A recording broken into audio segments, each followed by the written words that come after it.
Maintenant, si moi je ne fais que parler, toi tu ne le reçois pas, à quoi servira bon de parler ou de prêcher au nom du Seigneur Jésus-Christ?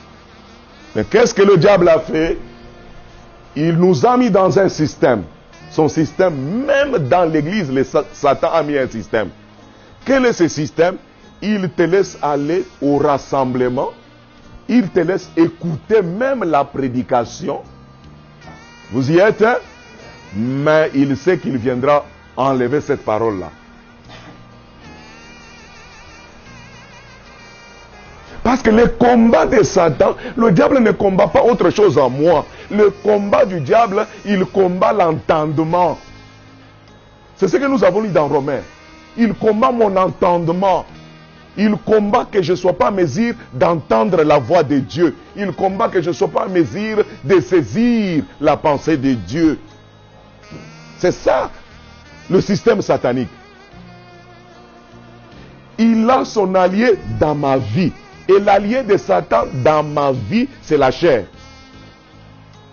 Et il a placé une loi dans cette chair pour que chaque fois que je vais au rassemblement, que je ne sois pas à mesure de saisir, que je ne sois pas à mesure d'entendre, que je ne sois pas à mesure d'écouter Dieu me parler. Et là, c'est un combat. Voilà pourquoi Dieu, sachant toutes ces choses, qu'est-ce qu'il vient? Il dit à Josué, Josué, fortifie-toi et prends courage. Ce n'est pas facile. Si tu n'as pas du courage, tu vas relâcher en chemin. Mais si tu prends courage et tu restes ferme, oh là là, Josué, tu auras du succès dans tout ce que tu entreprendras. Josué, tu t'en sortiras. Tu n'échoueras jamais. Voici la prescription. Et qu'est-ce qu'il dit? Que ce livre de la loi ne s'éloigne pas de ta bouche. Premier élément. L'ange dit à Josué, Moïse qui vient de partir, il était un grand homme, pas par lui-même, mais parce qu'il avait découvert le secret de comment marcher avec moi et de faire attention à ce que je lui dirai. Parce que quand je l'ai croisé, je lui ai dit ceci. Désormais Moïse, j'enverrai mon ange devant toi. Je placerai mon nom en lui. Veille à tout ce qu'il te dira. Et depuis lors, Moïse veillait. Il veillait à ce que cet ange est en train de lui dire. Et il ne rejetait rien. Il prêtait son attention. Il gardait ce que l'ange disait. Et il s'attendait à voir les résultats. Il croyait que ce que l'ange a déjà déclaré arrivera toujours. Je suis venu, Josué, te donner le secret qui a élevé Moïse au rang de grand. Si toi tu prends ce secret, je suis venu te donner la clé qui t'ouvrira l'accès à la grandeur. Parce que je vous ai dit la fois passée, nous sommes tous appelés à être grands. Mais écoutez ce qu'il dit. Dans Nombre 14, il dit quelque chose. Après avoir parlé de malédiction, après il parle de bénédiction. Voici, ceci sera ton partage. Il dit, tu ne seras pas la queue, mais tu seras la tête. Tu ne seras pas le dernier, mais tu seras le premier. Dieu lui-même veut nous voir en première position. Pas la position du milieu. Pas en dernière position. Mais la première place vous appartient. C'est ça la volonté de Dieu. C'est-à-dire, quand toi tu entres quelque part, tu y es une lumière. Tu es une lampe allumée, tu y amènes la lumière. Dans une entreprise, tu y amènes la lumière. Si les choses ne marchent pas dans cette entreprise, ta présence va faire que l'entreprise aille de l'avant. Et tout le monde reconnaîtra que depuis que ce gars-là est entré dans notre entreprise, les choses évoluent. Il te donnera la parole pour conseiller aux grands. Je vous dis la vérité, mes amis. Et tu seras écouté. Parce que ta parole aura effet, aura l'impact. C'est ce que Dieu veut de nous. C'est ce que Dieu veut de toi. Dieu veut que nous puissions tous avoir la première place. Mais selon l'appel de Dieu. Chacun selon son appel. Vous gardez votre place. Voyez-vous, mes amis, Josué, voici le secret. Premier élément, que ce livre ne s'éloigne pas de ta bouche. La bouche, c'est quoi? Parce que les gens confondent la bouche et la méditation. On a donné deux clés là-bas. Première clé, que ce livre ne s'éloigne pas de ta bouche. Deuxième clé, médite-les jour et nuit. Voyons un peu Frère Branham. Il dit, je serai avec toi comme j'étais avec Moïse.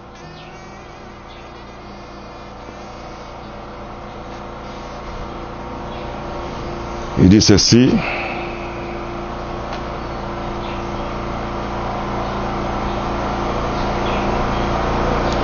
Ta bouche, ce que vous dites, n'est pas seulement lire cela et s'en aller. Prononcez-les. Vivez-les. Enseignez-les. Nous avons combien de clés? Deux clés.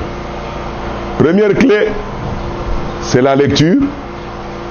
Je vous épargne d'abord de la déclaration. Hein? Donc quand on dit que ce livre ne s'éloigne pas de la bouche, lisez les livres chaque instant. C'est la lecture. Si je veux devenir un philosophe, il y a des livres qu'on va me donner pour que je devienne philosophe. Et ces livres-là, je deviendrai plus tard médecin.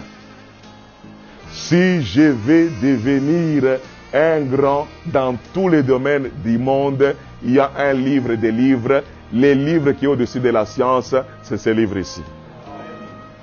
Il avale toutes les disciplines du monde. Vous trouverez dans ce livre la médecine. Vous trouverez dans ce livre la philosophie. Vous trouverez dans ce livre la psychologie. Vous trouverez dans ce livre toutes les disciplines du monde. La physique, ça se trouve ici. Hein? Tout ce que vous êtes, biologie, biochimie, toutes ces choses-là se trouvent dans ce livre ici. C'est les livres des livres et les livres les plus vendus au monde.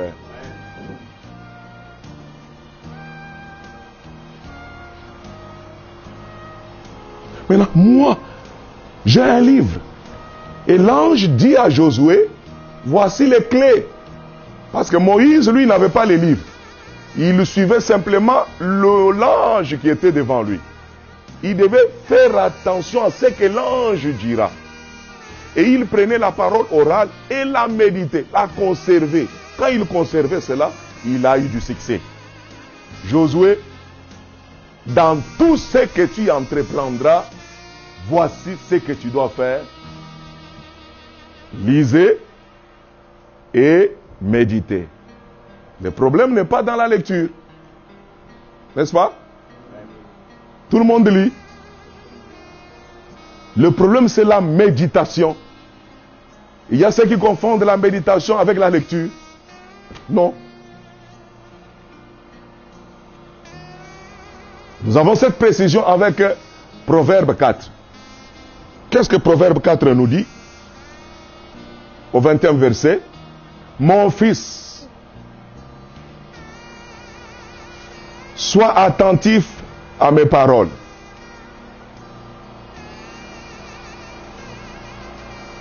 prête tes oreilles à mes discours. C'est ça le premier verset, ou le verset 20. Il s'adresse à qui? Il s'adresse à vous tous. Mon fils, sois comment? Attentif à mes paroles. Quelle est l'attitude que j'aurai quand je lis la parole de Dieu? L'attitude que j'aurai, c'est d'être attentif à ce que je lis. C'est comme ça que vous allez développer votre relation avec votre Dieu, avec votre Père. Je dois être attentif. Je ne lis pas comme une information que je lis dans les réseaux sociaux, mais je lis la parole parce que ma vie y est attachée. Mon futur est attaché à ce que je lis. Ma victoire se trouve dans ce livre ici. Ma vision, la vision de ma vie, la vision de mon futur se trouve dans ce livre ici. Parce que c'est ça la vision et le plan de Dieu sous forme des Écritures. Je suis attentif. Première recommandation. Deuxièmement, prête tes oreilles à mes discours. Donc, quand j'écoute une prédication, je dois garder la même chose. Je dois être attentionné. Ça demande mon attention. Je vous dis, quand vous sommeillez là, vous n'avez pas d'attention. Ça, je vous l'ai dit la vérité. Quand quelqu'un est en train de sommeiller, il n'est pas attentif. Parce que l'attention vous ravitaille. L'attention éveille vos sens. L'attention vous garde éveillé. L'attention vous pousse à la curiosité. L'attention vous donne du zèle. L'attention amène une certaine considération à la chose. Vous considérez ce que vous lisez. Et on a dit ici par le roi Salomon que non, il ne faut pas simplement s'arrêter à la lecture parce qu'aujourd'hui on a des moyens. On peut lire et on peut écouter. Voyez-vous? On lit avec les yeux et on écoute avec les oreilles. Prête tes oreilles à mes discours. Tu peux écouter la Bible audio, tu peux écouter la cassette, tu peux écouter un prédicateur vous prêcher la parole. La chose que Dieu attend de vous, c'est quoi? L'attention dans ce que vous écoutez. Mais dommage, qu'est-ce que je constate dans nos églises? Qu'est-ce que je constate dans nos foyers avec le système de bandes? Laisse-moi vous dire encore la vérité, mes chers amis. Nous sommes en train de prendre les choses de valeur. Nous réduisons la valeur de ce message. Comment réduisons-nous la valeur de ce message? Les uns mettent la bande, ils vous disent, il y a même des prédicateurs qui vous diront que mettez simplement la cassette, jouez. Jouez. Vous êtes en train de faire vos histoires. Vous êtes sans attention. Voyez-vous? Non. Ils ont rendu cela un système. Et je vous dis, c'est le système diabolique. Ce n'est pas ça la prescription, mes amis. Quand tu écoutes la prédication, tu dois toujours garder l'attention. C'est ça la prescription. Je ne sais pas si vous pouvez quand même dire amen à cela. Ils mettent dans le véhicule la cassette. Ils sont en train de réduire l'importance, la valeur de la prédication. Ils sont en train de rendre la prédication inutile. Vous voyez les gens se chamailler en entre-temps la cassette en train d'être jouée. J'ai vu ça de mes yeux. Et tout cela, s'il n'y a pas des hommes de Dieu éveillés qui restent sur la tour pour détecter chaque esprit, vous allez tomber dans l'organisation. Mais en écoutant les bandes du prophète William Branham. Je vous dis la vérité, mes amis. Qu'est-ce que disent les Écritures? Mon fils, prête, il dit, sois attentif à mes paroles. prête tes oreilles à mes discours. Pendant que je prêche, est-ce que vous avez l'attention ici? Jusque-là, c'est les moyens. Ce n'est pas encore la méditation. Ça, ce n'est pas la méditation. C'est les moyens. Parce que pour croire, il faut que quelqu'un parle. N'est-ce pas? Il faut que quelqu'un parle. Et pour que quelqu'un parle, il faut que quelqu'un soit envoyé. Qu'un homme soit envoyé. Moi, je suis envoyé pour vous. Je suis un envoyé de Dieu pour vous ce matin. Tout ce que j'ai dit ici, c'est l'Esprit qui me le communique. Je peux être inspiré. Et je vous dis, malgré mon inspiration, mon ami, la parole est inspirée, n'est-ce pas? Je suis aussi inspiré, n'est-ce pas? Mais cette inspiration ne te servira à rien si toi-même tu n'es pas inspiré. En d'autres termes, si l'entendement n'est pas activé et que tu n'es pas en mesure d'entendre la voix de Dieu, parce que Dieu ne parle qu'au moyen de l'inspiration.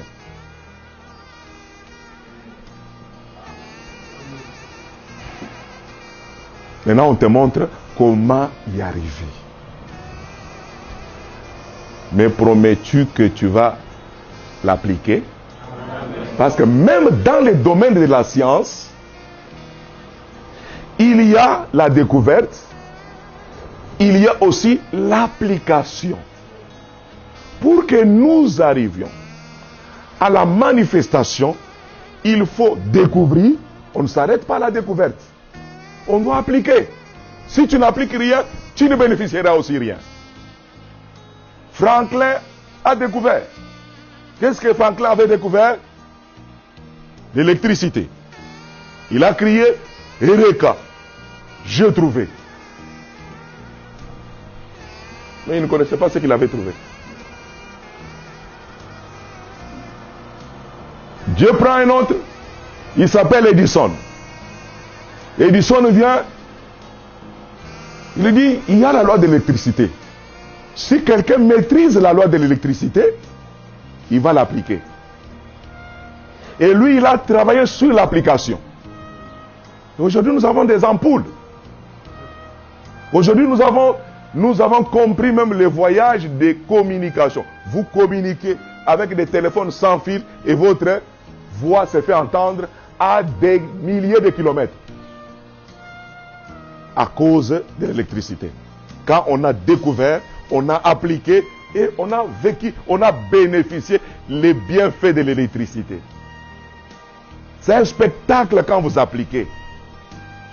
Croyants du monde, fils et filles de Dieu dans le monde, fils et filles de Dieu au Mamre Tabernacle, je vous interpelle tous, ne négligez pas ces moments que nous passons. Ne négligez pas ces paroles que vous écoutez. Posez-vous la question. Arrêtez-vous une fois dans votre vie. Cherchez à marcher selon la prescription que Dieu vous a laissée. Maintenant, puisque je suis attentif à la parole de Dieu, puisque je lui ai prêté mes oreilles, maintenant, je ne resterai pas toute la journée en train d'écouter un sermon. C'est impossible. Je ne resterai pas toute la journée en train de lire les livres. Non. La méditation commence quand tu quittes les livres. La méditation commence quand tu quittes le sermon. Tu n'es plus devant un prédicateur, ni devant la bande. Tu es en train d'écouter la cassette. Non, ce n'est pas quand tu écoutes la cassette qu'il y a la méditation. Non, la méditation, c'est quand tu restes maintenant seul. Alors, tu as fermé un peu les livres, hein, un temps. Maintenant, nous entamons le verset 21. Que dit le verset 21? Veille à ce que ça ne s'éloigne pas de tes yeux. Je ne suis plus devant les gens. Je suis seul dans ma chambre où j'étais toujours là avec les livres, mais je m'éloigne des livres. je m'éloigne de ces livres, je m'éloigne un peu de la cassette, je commence maintenant, je garde, malgré l'éloignement, je garde ce que je viens de lire dans mon esprit. C'est ça. Que cela ne s'éloigne pas de tes yeux. Gardez-les dans votre esprit. Je ne suis plus à l'église, mais j'ai été attentif à ce que Dieu nous a dit. Même si tu y as été convaincu que Dieu vous a parlé, ne vous arrêtez pas là. Parce que Moïse parlait face à face avec Dieu. Mais il a veillé à ce que Dieu lui disait. Qu'est-ce que la parole te dit ensuite? Garde-les dans ton cœur. Réveillez-vous. Voyez la démarche? Je suis attentionné quand je lis, écoute la parole. Je garde ma pensée sur la parole. Tout ça là, c'est le moyen d'entrer dans la méditation. Faites attention, je vais introduire quelque chose. C'est très très important. C'est le moyen de quoi? Qui m'introduit dans la méditation. Quand la parole descend dans mon cœur, attention, je dois la comprendre. Parce que Matthieu 13, 19 me dit, c'est lui qui entend la parole et qui ne la comprend pas, le malin viendra et il va faire quoi? Enlever ce qui a été sémé dans son cœur. Qui a bien saisi la démarche?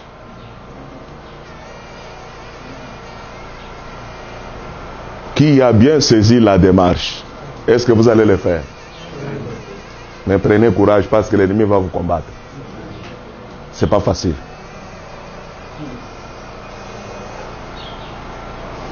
Je garde. Si tu ne comprends pas la parole, l'ennemi viendra, il enlève ça. Et c'est fini. C'est fini pour toi. Dimanche prochain, tu seras au réunion. On prêche la parole, parce que la parole c'est une semence. Tu fais la démarche, ça arrive dans le cœur, hein? Tu ne la comprends pas. Dès que tu sors, l'ennemi vient encore, il enlève. C'est de la routine. Le diable te placera dans une routine et tu n'auras jamais d'expérience depuis que tu as accepté la parole. Et ça, nous le vivons. C'est ça la maladie de l'Église aujourd'hui. Or, pour comprendre la parole de Dieu, je dois la méditer. Quand je garde la parole dans mon cœur, il y a des choses que la parole de Dieu me demande de faire. Qu'est-ce que Dieu me dit? Une fois que la parole descend dans mon cœur, alléluia, cette parole, je dois maintenant la murmurer.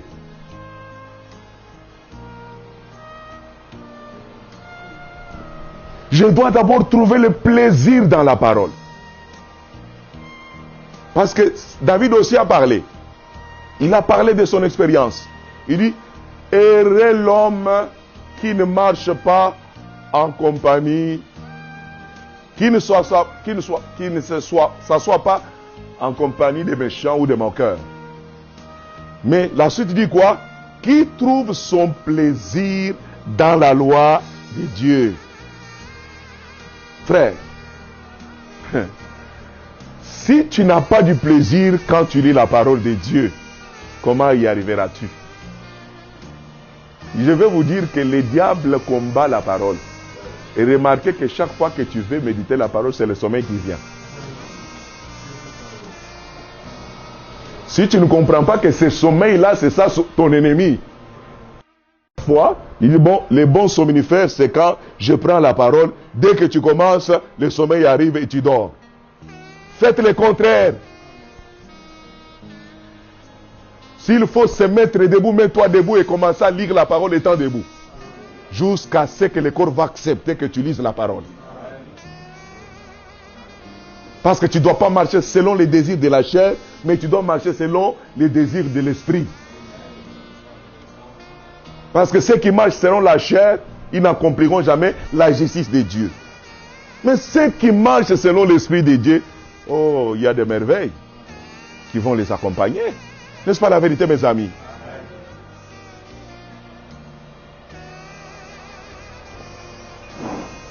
La Bible dit ceci. Voyons.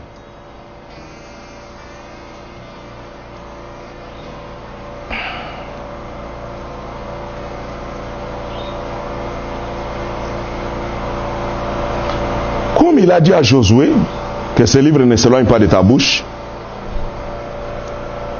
médite-les. À Salomon, il a dit, mon fils, sois attentif à mes paroles et prête l'oreille à mes discours. J'ai déjà expliqué ça. Ce qui revient à dire, il faut être attentif quand vous faites la lecture de la parole. Même n'importe quelle lecture, même dans n'importe quelle discipline. Si vous voulez devenir médecin, je crois bien qu'il y aura une motivation. Quand vous prenez certains livres, vous allez les lire avec beaucoup d'attention. Même quand... Pourquoi les enfants échouent à l'école? C'est parce que quand ils prennent la matière, ils ne sont pas attentionnés. L'attention est exigée pour apprendre ou découvrir des connaissances. Le voyez-vous? Je ne dois pas laisser tomber la parole dans l'oubli, mais plutôt la garder dans la partie profonde de ma vie, qui est mon cœur. Voyez-vous? Psaume 1 dit, heureux, je prends le verset 2, mais qui trouve son plaisir dans la loi de l'Éternel et qui la médite jour et nuit. Est-ce que vous connaissez la suite? La suite dit quoi? Il est comme un arbre planté près d'un courant d'eau. Avez-vous déjà vu, même pendant la saison sèche, l'arbre qui est à côté de l'eau séchée? Mon frère, pourquoi vous ne voulez pas être délivré? Ma soeur, pourquoi tu ne veux pas être délivré? Est-ce qu'on a dit autre chose que ce que je vous dis ici? Mais pourquoi vous voulez mystifier? Vous donnez la force à Satan qui n'a pas. C'est toi qui lui donnes la force. Obéissez. L'obéissance vaut mieux que les sacrifices. Appliquez. J'ai dit que celui qui peut arriver à se réjouir de la découverte, c'est celui qui l'applique.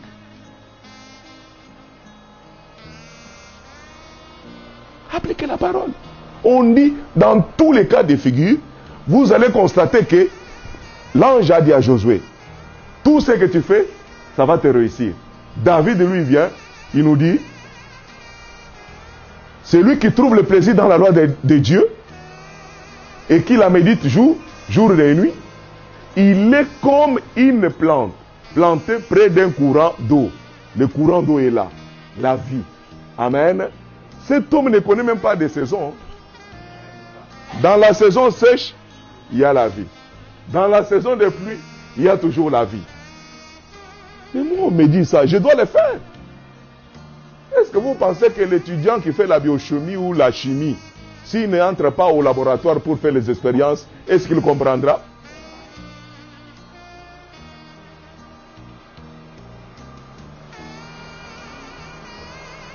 Qu'est-ce que Dieu te demande? Rien que ce que je te dis là, si tu l'appliques, nous allons voir beaucoup de changements dans l'église et dans vos foyers. On a dit dans tout ce que tu entreprendras. Et on ajoute à la fin, tout ce qu'il fait lui réussit. Tout. Mais l'homme aime toujours se soumettre au monde. Les gloires sont rendues à Dieu. Tous ceux qui sont nés de Dieu triomphent du monde. Comment vous vous soumettez au monde? En vous débrouillant.